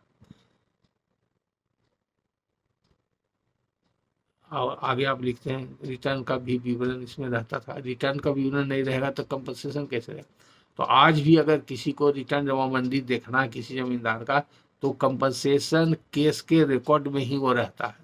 बहुत बार इस सवाल पूछते हैं, इसका जवाब हम दिए हैं, और इस पर भी मेरा लेक्चर है, अगर आप फिर से सुन लीजिएगा, evolution of zamindari and consequences, उसका हिंदी में या अंग्रेजी में मेरा कुछ हेडिंग बनाया हुआ है, हेड नोट में जाइएगा प्ले लिस्ट में तो आपको मिल जाएगा, वही लेक्चर आप सुन लीजिए तो और आपको ज़्यादा जानकारी मिल जाएगी। उसके बाद नेक्स्ट प्रश्न है अभिषेक जी का। अभिषेक जी क्या करते हैं ये नहीं पता चला, लेकिन सिर्फ अभिषेक नाम लिखे हैं, वो कहाँ से लिखे हैं ये भी नहीं पता। ये कहते हैं, प्रश्न लिखे हैं, प्रणाम सर, फादर के सेल्फ एक्वायर्ड प्रॉपर्टी में भी मैरिड डॉटर क्लेम कर सकती है या सिर्फ एंसेस्टर प्रॉपर्टी में हिंदू सक्सेशन एक्ट में? देखिए, आपने तो बड़ा इम्पोर्टेंट सवाल पूछा है। हिंदू सक्सेशन एक्ट अभी बहुत वर्निंग टॉपिक है, और ये सवाल तो कोई वकील ही पूछ सकता है, इसलिए अंदाज हम लगाते हैं या तो आप वकील हों या आप स्टूडेंट हो, लॉ के स्टूडेंट हो, या किसी प्रकार से इस पेशा से जुड़े हुए हो। कृपया मार्गदर्शन कीजिए। इसमें मार्गदर्शन क्या है? आपका तो प्रश्न स्पेसिफिक है कि फादर की प्रॉपर्टी में डॉटर का हिस्सा होगा कि नहीं। तो हमेशा फादर की प्रॉपर्टी में डॉटर का हिस्सा नहीं होता था। इस पर हिंदू सक्सेशन एक्ट पर मेरा लेक्चर है, वो लेक्चर आप सुन लीजिए, उसमें सारा बात बताया हुआ है। आपका शॉर्ट में यहाँ पर दे देते हैं कि फादर की प्रॉपर्टी में पहले 1956 के पहले लड़की को कोई शेयर नहीं होता था। पहली बार 1956 में हिंदू सक्सेशन एक्ट में जो प्रावधान बनाया गया कि जब फादर का डेथ हो जाएगा तो फादर का जो शेयर होता है उसमें, यानी कि ज्वाइंट प्रॉपर्टी है फादर का, तो फादर का शेयर निकालना पड़ता था। तो उसमें फादर के शेयर में लड़की का, लड़का का, सबका बराबर हक और हिस्सा मिलता था। उसी प्रकार से अगर फादर का सेल्फ एक्वायर्ड प्रॉपर्टी था और फादर का डेथ हो गया तो उसमें भी 56 के बाद अगर डेथ हो गया तो उसमें भी लड़का लड़की को बराबर मिलता था, यानी कि ज्वाइंट फैमिली प्रॉपर्टी में भी मिलता था। तो उसमें ज्वाइंट फैमिली प्रॉपर्टी में फादर का हिस्सा निकालना पड़ता था, उनका कितना शेयर था, तब उसमें से फिर निकालना पड़ता था। और अगर सेल्फ एक्वायर्ड प्रॉपर्टी है तो समूचा उनका ही सोलाना प्रॉपर्टी था, तो इसलिए उसमें लड़का लड़की सबको बराबर हिस्सा मिल जाता। अब 2005 में जब लड़की को राइट हो गया कोपार्टनर्स का, तो अभी प्रश्न ही नहीं खड़ा होता है। जब छपने से राइट हो गया ज्वाइंट प्रॉपर्टी में भी, सेल्फ एक्वायर्ड प्रॉपर्टी में, लेकिन जब फादर के जिंदगी में नहीं हो सकता, फादर के मरने के बाद ही हो सकता। उसको राइट मिला फादर के मरने के बाद ही मिला। जैसे कि सेल्फ एक्वायर्ड प्रॉपर्टी में सन को भी कोई राइट नहीं है फादर के जिंदगी में बंटवारा करने का, तो लड़की को कहाँ से राइट हुआ। तो आपने पूछा है कि फादर के सेल्फ एक्वायर्ड प्रॉपर्टी में ही मैरिड डॉटर क्लेम कर सकती है या सिर्फ एंसेस्टर प्रॉपर्टी में हिंदू सक्सेशन में क्लेम कर सकती है कि नहीं। तो इसका दो आंसर हुआ। अगर फादर का डेथ हो गया तो दोनों प्रॉपर्टी में क्लेम कर सकती है। अगर फादर जिंदा है तो दोनों में से किसी प्रॉपर्टी में क्लेम नहीं कर सकती। फादर जिंदा है तो नहीं कर सकती। अब 2005 का अगर सिचुएशन बन गया, 2005 में वो हो गया कोपार्टनर हो गया, तो कोपार्टनर के हिसाब से जो सुप्रीम कोर्ट का जजमेंट आ गया विनीता शर्मा के केस के हिसाब से, तो एज ए कोपार्टनर वो मांग सकती है बंटवारा, जैसे बेटा मांग सकता है तो बंटवारा का केस कर सकती है। उसके बाद नेक्स्ट प्रश्न है उनका, प्रणाम सर, स्पेसिफिक रिलीफ एक्ट का सेक्शन 34 के बारे में मार्गदर्शन कीजिए। सेक्शन 34 स्पेसिफिक रिलीफ एक्ट ये बड़ा इंपॉर्टेंट है, और इसमें मार्गदर्शन, आप ऐसा भेग सवाल क्या, आप सटीक प्रश्न पूछिए। मार्गदर्शन करने पर तो पूरा समझाना पड़ेगा, और कोई वकील ही मार्गदर्शन चाह सकता है। और जनरल अगर आप नहीं लिखते हैं कि हम वकील हैं तो आपको हिचकिचाहट होता है कि कितना आपको कैसे एक्सप्लेन करें और कैसे समझाएं आपको। सेक्शन 34 कहता क्या है कि अगर कोई कॉन्सिक्वेंशियल रिलीफ मांगना जरूरी है और आप नहीं मांगते तो आपका मुकदमा डिसमिस हो जाएगा, ये कहता है। दूसरा है डिक्लेरेशन जो आप मांगते हैं वो सेक्शन 34 स्पेसिफिक रिलीफ एक्ट के हिसाब से ही डिक्लेरेशन होता है। तो हर डिक्लेरेटरी सूट जो होता है वो सेक्शन 34 के हिसाब से होता है, और कॉन्सिक्वेंशियल रिलीफ के हिसाब से ही कोर्ट फीस वगैरह भी, जैसे कि आप डिक्लेरेशन ऑफ टाइटल मांगते हैं उसका इंजंक्शन मांगते हैं, इंजंक्शन अगर कॉन्सिक्वेंशियल रिलीफ है तो आपको ad valorem court fee total value पर लग जाएगा। तो वो सब सेक्शन 34 डिसाइड करता है। तो अलग अलग सिचुएशन में सेक्शन 34 को कंसीडर किया गया। तो मेन प्रावधान वो है कि कॉन्सिक्वेंशियल रिलीफ है कि नहीं, ये देखने के लिए है। और दूसरा है कि डिक्लेरेटरी सूट अगर हम फाइल करते हैं तो रिलीफ हमको सेक्शन 34 में ही मिलेगा। उसके बाद प्रश्न है शिवम आनंद का, ये student of data science at IIT Madras, natively from Jamui Bihar. ये तो काफ़ी साइंटिस्ट आदमी लगते हैं शिवम आनंद जी। क्वेश्चन भी लंबा चौड़ा पूछे हैं, आपका क्वेश्चन हम पढ़ देते हैं पहले। What are the rules, orders, circular for the mutation on the basis of inheritance of गैर मजरूआ खास, गैर मजरूआ मुकर्रिदार etc land in current time? Kindly quote the letter number, rule number etc.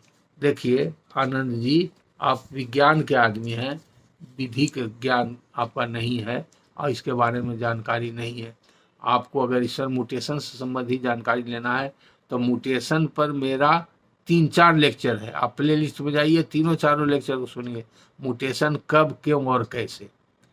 और जहाँ तक आप बोलते हैं कि रूल ऑर्डर और सर्कुलर कुछ नहीं, सरकारी विभाग के रूल ऑर्डर से सर्कुलर से म्यूटेशन नहीं होता, उसके लिए कानून बना हुआ है। म्यूटेशन एक्ट अभी 2011 में बना है, इसके पहले 1973 में बना था म्यूटेशन एक्ट, उसका नाम था Bihar tenants ledger maintenance of holdings act 1973। अब जो है एक्ट बन गया, उसका नाम है बिहार म्यूटेशन एक्ट 2011।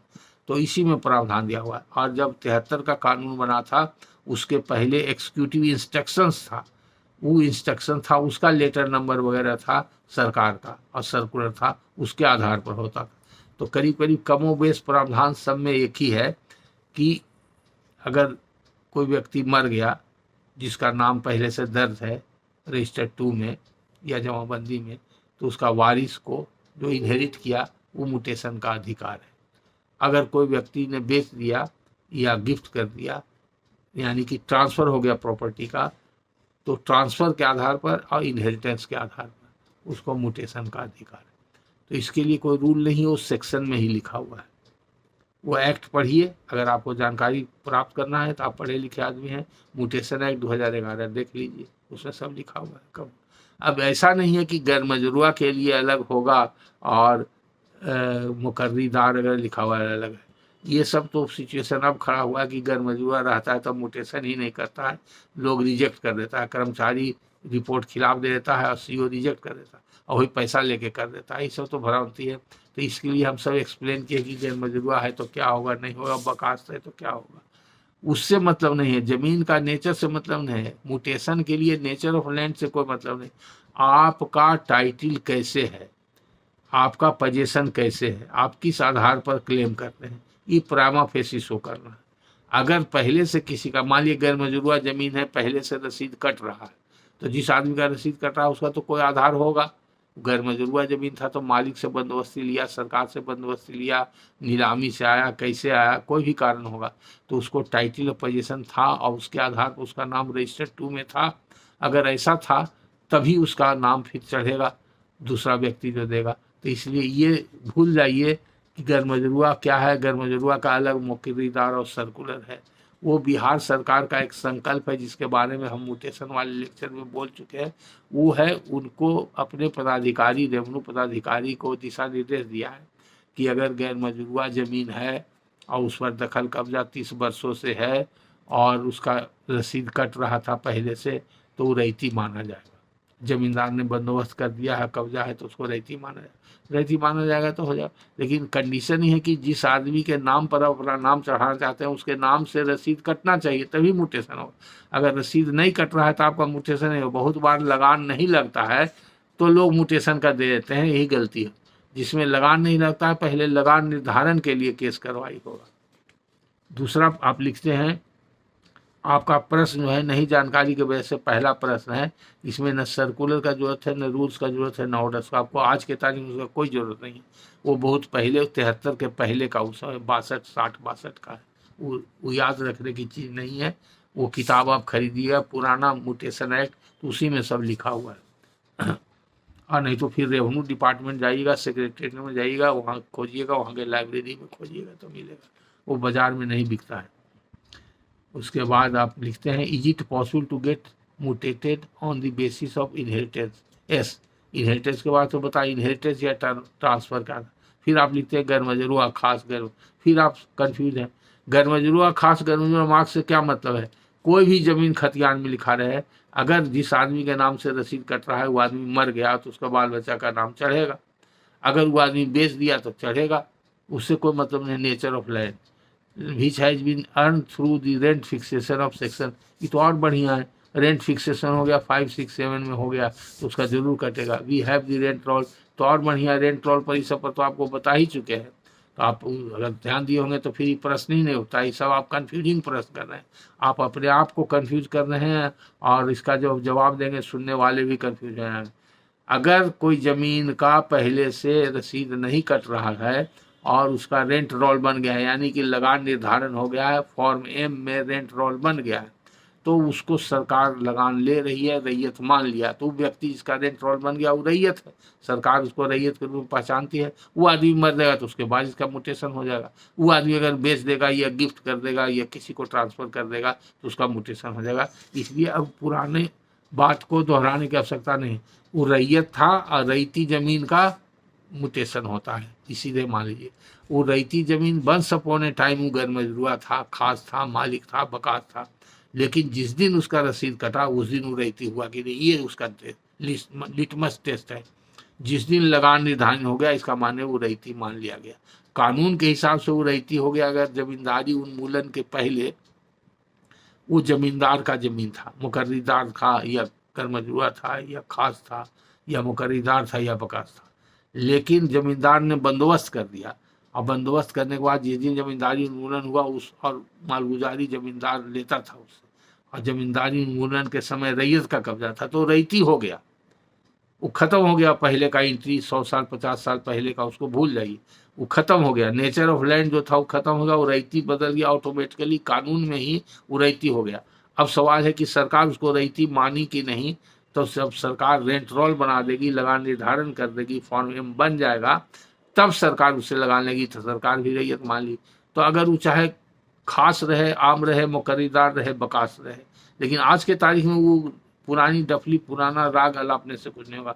आज के तारीख में जो रैयत का नाम है उसके जगह पर उसके वारिस का नाम चटेगा, म्यूटेशन होगा। अगर कोई कोर्ट नहीं करता है, सीओ तो आप डीसीएलआर के यहाँ अपील कीजिए, वो नहीं करता है तो रिवीजन कीजिए कलेक्टर के यहाँ, अगर कलेक्टर नहीं करता है तो वीएलटी में कीजिए, अगर वो नहीं करता है तो हाई कोर्ट आइए, यहाँ से सब निपटारा हो जाएगा।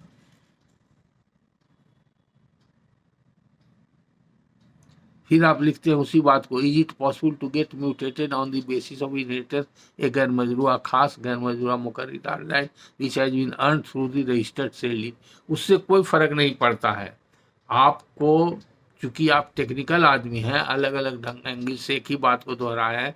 आपको ये देखना है कि वंस अपॉन ए टाइम वो कुछ भी हो, एंट्री गैर मजरूआ आम हो, गैर मजरूआ खास हो, गैर मजरूआ मालिक हो, बकास्त हो, मुकर्रीदार हो, ठेकेदार हो, कुछ भी हो, वो जिस दिन जमींदारी उन्मूलन हुआ किस स्थिति में था, किसके कब्जे में था। अगर उन्मूलन के पहले रैयत को जमींदार ने बंदोबस्त कर दिया और रैयत का कब्जा था तो रैयती जमीन हो गया, और उसका लगान निर्धारण हो गया तो रैयती जमीन हो गया, फॉर्म बन गया था रैयती। उसके बाद अगर वो आदमी जो रैयत है किसी को बेच दिया तो उसका हो जाएगा, जो ही 1959 में बेचा तो ठीक है, बहुत अच्छा रजिस्टर्ड सेल डीड है, तो जो खरीदार है सेल डीड के आधार पर उसका म्यूटेशन हो जाएगा। अगर वो गिफ्ट कर देता तो गिफ्ट के आधार पर हो जाएगा, अगर वो मर गया तो उसके वारिस हो जाएगा। तो हर हालत में ट्रांसफ़र ऑफ इंटरेस्ट होना चाहिए, या तो इनहेरिटेंस से हो या ट्रांसफ़र इंटर वाइवस बोलते हैं, कोई डॉक्यूमेंट एक व्यक्ति, एक जीवित व्यक्ति दूसरे व्यक्ति को जो ट्रांसफ़र करता है प्रॉपर्टी, उसको ट्रांसफ़र इंटर वाइवस करते हैं। तो वो ट्रांसफ़र इंटर वाइवस हो, अगर वैलिड ट्रांसफ़र हो तो वैलिड है तो हो जाएगा। जैसे मान लीजिए सेल डीड है तो रजिस्टर्ड होना चाहिए, गिफ्ट डीड है तो रजिस्टर्ड होना चाहिए। अगर कोई सादा डॉक्यूमेंट है और या ओरल सेल कहता है या ओरल गिफ्ट कहता है तो वो सब परमिसिबल नहीं है तो नहीं होगा, रजिस्टर्ड डॉक्यूमेंट है तो म्यूटेशन होगा। अब नोट में लिखते हैं, in both the above cases jamabandi exist today and I am paying the rent and we have the rent receipt. आप क्यों ये सब फालतू सवाल पूछ रहे हैं? जब आप कह रहे हैं कि आपके पास जमाबंदी है, ये है, आप रेंट दे ही रहे हैं, तो आप बैल मुझे मार, आपको क्यों जरूरत पड़ा? आप बीमार क्यों पड़ रहे हैं? खुद दवाई खाने की क्या आवश्यकता है आपको? आपका रसीद कट रहा है, वेल गुड। आप अगर किसी को बेच दीजिएगा तो उसका रसीद कट जाएगा, किसी को गिफ्ट कीजिएगा उसका रसीद कट जाएगा, अगर आपका डेथ हो जाएगा तो आपके बाल बच्चा का रसीद कट जाएगा। Don't worry for that. आप कहते हैं कर्मचारी डिनाइंग मुझे the land by giving the reason of the land being as government. अब कौन आदमी, कर्मचारी ही तो बहुत सिटी नहीं है, कर्मचारी कानून नहीं जानता है, ये सब हाइपोथेटिकल बात है। आप सीधे क्लियर लिखते न कि हम ऐसे ऐसे करके आवेदन दिए थे और वो आवेदन मेरा रिजेक्ट कर दिया, तो अगर रिजेक्ट कर दिया तो आप सीधे नहीं, अगर कर्मचारी आपसे पैसा मांगता है या गलत रिपोर्ट करता है तो उसके खिलाफ कंप्लेंट कीजिए सीओ के पास। अगर सीओ रिजेक्ट कर दिया तो अपील कीजिए डीसीएलआर के पास, अगर डीसीएलआर रिजेक्ट किया तो कलेक्टर के यहाँ रिवीजन जाइए, वो रिजेक्ट किया तो बीएलटी आइए। इसका ही रेमेडी है, बार बार एक ही प्रश्न को घुमा घुमा से पूछने से कुछ नहीं होगा। आप पूरा म्यूटेशन वाला सुन लीजिए, मेरा वीडियो लेक्चर बढ़िया से देख लीजिए, सब समझ में आ जाएगा। इसके बाद का प्रश्न है, नाम इन्होंने नहीं लिखा है लेकिन स्टेटस जो व्हाट्सएप पर लगा है, एक महिला है, प्रौढ़ महिला है, संभ्रांत महिला है, उनके 2 छोटे छोटे बच्चे हैं, लाल साड़ी पहने हुए हैं। इससे वो समझ जाएंगे जिन्होंने प्रश्न किया है। 2 छोटे बच्चे व्हाट्सएप के स्टेटस में लाल साड़ी वाली प्रौढ़ महिला का है और उन्होंने लिखा है, सर प्रणाम सर, मेरे पिताजी ने एक जमीन वर्ष 1966 में खरीद किया था, जिसका जमाबंदी मेरे पिताजी के नाम से कायम है और लगान रसीद भी कट रहा। जिसमें जमीन खरीद किया था वह जमींदार का पुरोहित था। उसे जमीन कैसे दिया गया जानकारी हम लोग को नहीं है, पर शायद उनका भी जमाबंदी कायम था। 62 का सर्वे एवं चकबंदी उनके नाम से हुआ है।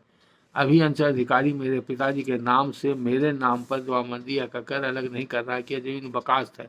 मेरे पिताजी की मृत्यु हो चुकी है, मैं क्या करूं, उचित मार्गदर्शन दे। देखिए, आपको घबराने की कोई आवश्यकता नहीं है, आपका केस बहुत अच्छा है। सीओ नहीं, अंचलाधिकारी का बाप आपका करेगा। आप अच्छा वकील से, जहाँ पर आप रहते हैं स्थानीय वकील से मिलके एक आवेदन अच्छा से लिखवाइए और वकालतनामा के साथ दाखिल कीजिए। वो आप वकील साहब जाके बहस कर देंगे, अंचलाधिकारी कर देगा आपका काम। इसलिए कि जिस समय जमाबंदी कायम था जमींदार का, पुरोहित का, तो पुरोहित को दिया, जमींदार लोग को मुफ्त में भी दे सकता है पुरोहित का, और उसका जमाबंदी था और उससे आपके पिताजी ने खरीदा और खरीदने के बाद आपका चकबंदी भी हुआ, सर्वे हुआ, तो रईती हो गया और पिताजी के नाम से रसीद भी कट रहा है। तो रसीद कट रहा है तो बकास कभी जमाने में रहा होगा। बकास जब था तो जैसे ही पुरोहित जी को दे दिया जमींदार ने तो बकास से रईती हो गया, और पुरोहित जी ने आपके पिताजी को बेच दिया तो रईती हो गया। आपके पिताजी के नाम से रसीद कट गया तो रईती हो गया, सरकार मान रही है। अब ये बकास का लफड़ा लगा करके वो पैसा के लिए ऐसा कर रहा है। अगर पैसा मांगे तो उसके कलेक्टर के यहाँ शिकायत कीजिए कि सीओ पैसा मांग रहा है।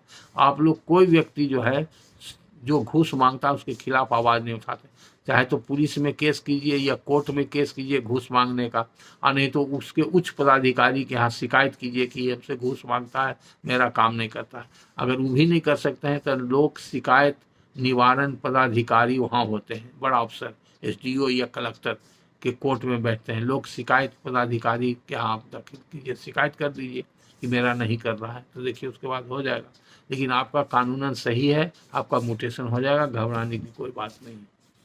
इसके बाद एक प्रश्न है सुरेंद्र जी एडवोकेट त्रिवेणीगंज का। सुरेंद्र जी एडवोकेट त्रिवेणीगंज से पूछते हैं कि डिमार्केशन के लिए सीपीसी में किस ऑर्डर रूल में रिलीफ मांगा जाता है। आप वकील हैं, वकील साहब आप जानते हैं कि रिलीफ मांगने के लिए सीपीसी में कोई प्रावधान है? अलग अलग रिलीफ मांगने के लिए अलग अलग प्रावधान है, ऐसा तो है नहीं। सीपीसी में ये प्रावधान है कि सेक्शन 9 में जितना भी तरह का सिविल नेचर का सूट है वो सिविल कोर्ट में फाइल होगा। तो demarcation suit is a suit of civil nature. Demarcation किसको कहते हैं कि आप हमारा जमीन मान लिया प्लॉट नंबर 518 है, ये 5 कट्ठे का है, इसका सर्वे नक्शा के हिसाब से चारों तरफ बाउंड्री को डिमार्केट कर दिया जाए, ये आप प्रेयर कीजिएगा तो सेक्शन 9 में होगा। उसके लिए अलग से ऑर्डर रूल, रिलीफ के लिए अलग से ऑर्डर रूल मांगने की आवश्यकता नहीं है।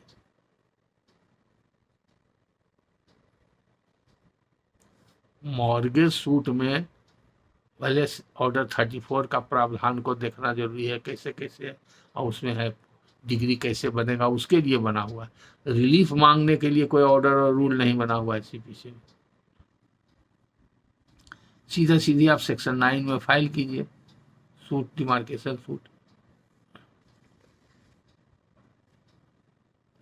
उसका नवीन कुमार है मधेपुरा से। किसी अंचल में आरएस सर्वे फाइनल है, अगर कोई रैयत के पास केवाला आरएस सर्वे से पहले का है तो निम्न परिस्थितियों क्या उसका दाखिल खारिज कराया जा सकता है? आरएस सर्वे से पूर्व का केवाला है, केवाला में नया खाता खेसरा दर्ज है लेकिन नया खतियान विक्रेता के नाम से बना है। आरएस सर्वे से पूर्व का केवाला में नया खसरा अंकित है। आरएस सर्वे से पूर्व का केवाला में नया खेसरा अंकित है, नया खतियान विक्रेता के नाम से बना है। RS सर्वे से पूर्व का केवाला है, खतियान दर केवालदार के नाम से बना है। दाखिल खारिज अधिनियम नियमावली में कितने वर्ष पूर्व तक के केवाला का दाखिल किया जा सकता है? ई दाखिल खारिज एक्ट के हिसाब से तो जितना जल्दी आप करा सकते हैं, लेकिन अपवाद स्वरूप आप पुराना का भी करा सकते हैं, उसमें कोई बाढ़ नहीं है, इसलिए आप करा सकते हैं, आपका इसमें कोई दिक्कत नहीं है। खतियान बन गया है तो भी पक्का है, केवाला है, आपका दाखिल हो सकता है। टाइम लिमिट पर मत जाइए, टाइम लिमिट शायद कुछ समय निर्धारित है, 1 साल के अंदर करना है या 6 महीना के अंदर करना है या 1 महीना के अंदर करना है, फिर भी ज़्यादा समय भी हुआ तो हो सकता है। आपका टाइटल है, एग्जैक्ट अभी समय सीमा याद नहीं है, अगर आप देखना चाहते हैं तो आप म्यूटेशन एक्ट में देख लीजिएगा। अभी म्यूटेशन एक्ट मेरे सामने नहीं है, अभी हमको याद भी नहीं है तो कितना दिन के अंदर टाइम लिमिट है कि नहीं है, तो फिर कभी हम देख करके बता देंगे। म्यूटेशन एक्ट आप खुद देख सकते हैं, म्यूटेशन एक्ट जब आप एडवोकेट है आप देखिए और देख करके म्यूटेशन एक्ट से आप खोज लीजिए। आज का सब लेक्चर यही समाप्त करते हैं। Thank you.